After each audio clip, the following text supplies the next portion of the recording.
नमस्कार दोस्तों, मैं नितेश बिरला आप सभी का इस वीडियो में स्वागत करता हूं। दोस्तों, इस वीडियो में हम डिस्कस करने वाले हैं जेईई मेन 2025 के क्वेश्चन को, जो कि हमारे क्लास 11th में पढ़े जाने वाले वेक्टर अलजेब्रा से है।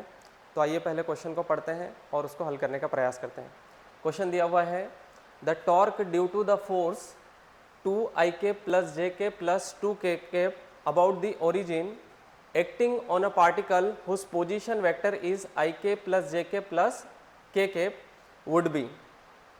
तो हमें यहाँ पर एक फोर्स दिया हुआ है और एक पार्टिकल दिया हुआ है और उसका पोजीशन वेक्टर दिया हुआ है और हमें कैलकुलेट करना है टॉर्क।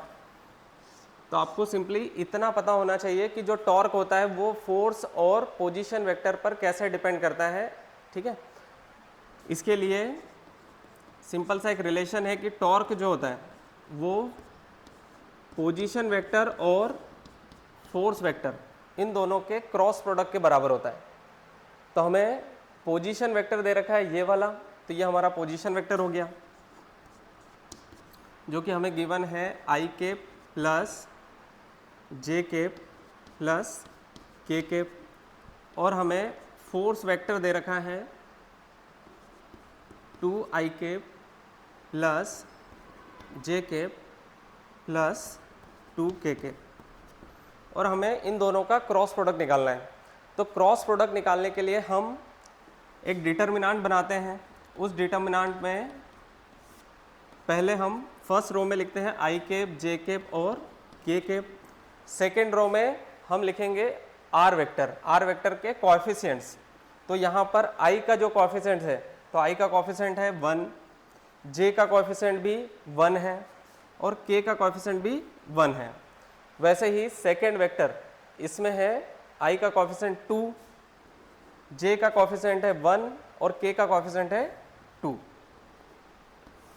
अब इस डिटर्मिनेंट का वैल्यू कैलकुलेट करने के लिए सबसे पहले अगर हम आई केप के साथ क्या लिखा जाएगा या इसका कोएफिशिएंट क्या होगा उसकी वैल्यू कैलकुलेट करेंगे। तो उसके लिए हम आई का जो रो है, ये रो और ये कॉलम, इन दोनों को छुपा करके जो बचा हुआ है उस हिस्से में इस तरीके से लेफ्ट से राइट, तो 1 का 2 में मल्टीप्लाई किया तो 2 आया, माइनस 1 इंटू 1 ये हो जाएगा 1।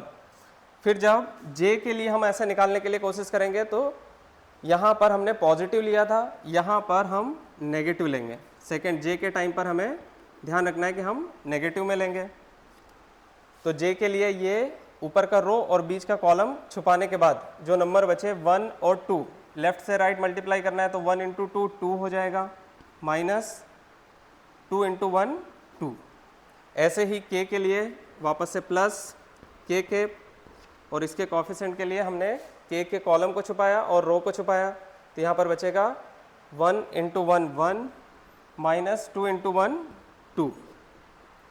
इसको सिंपली आपको कैलकुलेट कर लेना है। 2 माइनस 1 1 होगा, तो 1 आई केप, ये 2 माइनस 2 0 हो जाएगा। तो जे का हमें कोएफिशिएंट 0 होने के कारण मेंशन नहीं करना है, और 1 माइनस 2 ये हो जाएगा -1 के केप। तो इसको हम डायरेक्टली लिख सकते हैं आई केप माइनस के केप। यह हमारा टॉर्क वेक्टर आया है।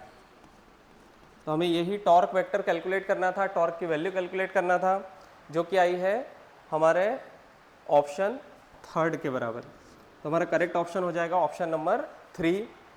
सिंपल सा आपको ध्यान रखना है कि टॉर्क के बारे में पूछा गया है, तो टॉर्क होता है पोजीशन वेक्टर और फोर्स वेक्टर का क्रॉस प्रोडक्ट। और फिर आपको ध्यान रखना है कि क्रॉस प्रोडक्ट निकाला कैसे जाता है। तो पहले हमें एक डिटर्मिनेंट बनाना है, इस डिटर्मिनेंट के अंदर वैल्यूज़ रखनी है और फिर इसकी वैल्यू कैलकुलेट करना है। उसमें आपको स्पेसिफिकली ध्यान रखना है कि जब जे के लिए कैलकुलेशन करेंगे तो यहाँ पर माइनस का ध्यान रखना है। उम्मीद है आपको ये सवाल समझ में आया होगा। ऐसे ही और भी सवालों को जानने के लिए हमारे चैनल को जरूर सब्सक्राइब करिए। वीडियो को देखने के लिए बहुत बहुत धन्यवाद।